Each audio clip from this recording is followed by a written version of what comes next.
ప్రభుత్వం వేల కోట్లు లూటీ చేసిన వారిని శిక్షించదా అంటూ డిప్యూటీ సీఎం పవన్ కళ్యాణ్ అసెంబ్లీలో ప్రశ్నించారు. గత ప్రభుత్వ మద్యం విధానంలో భారీ దోపిడీ ఉందన్నారు.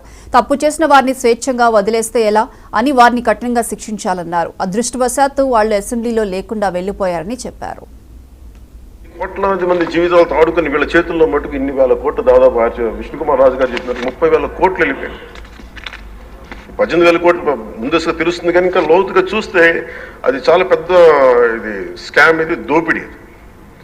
వీటిని కనుక మనం వదిలేస్తే తప్పు చేసిన వాళ్ళని గత ప్రభుత్వం సంబంధించిన ఇది ఇట్స్ నాట్ అబౌట్ వెండట పగా ప్రతీకారం కాదు, కానీ వీళ్ళని స్వేచ్ఛగా కనుక వదిలేస్తే వాళ్ళ అదృష్టవశాత్తు ఈరోజు వాళ్ళకి లేరు.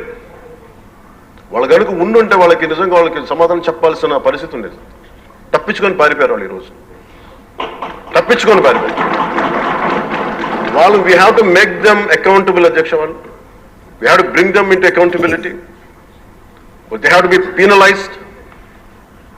వాళ్ళు దయచేసి గౌరవ ముఖ్యమంత్రి గారికి నేను మీ తరపు నుంచి ఆయనకి తెలియజేసుకున్నాను అధ్యక్ష, దయచేసి వీరిని please we have to penalise them sir. వాళ్ళకి సరైన శిక్ష పడాలి సార్. వీళ్ళకి తప్పించుకోవడానికి కుదరదు సార్. లేదంటే రేపు పొద్దున ఒక ట్రాఫిక్ కానిస్టేబుల్కి బలం ఇవ్వాలి అంటే ఆపగలమంటే వాళ్ళు ఏమంటారు సార్ లోపల?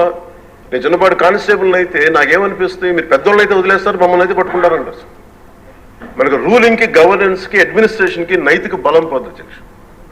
ఐ రిక్వెస్ట్ యూ, నేను మిమ్మల్ని ఉద్దేశించి అందరినీ హౌస్ మెంబర్స్ గౌరవ సభ్యులందరినీ గౌరవ ముఖ్యమంత్రి గారిని అడుగుతున్నాను అధ్యక్ష మీ ద్వారా. They have to be punished and they have to be penalized whoever they are.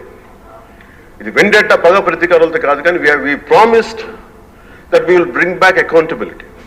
We promised we will going to give a clean and clear governance. Bhadrachalam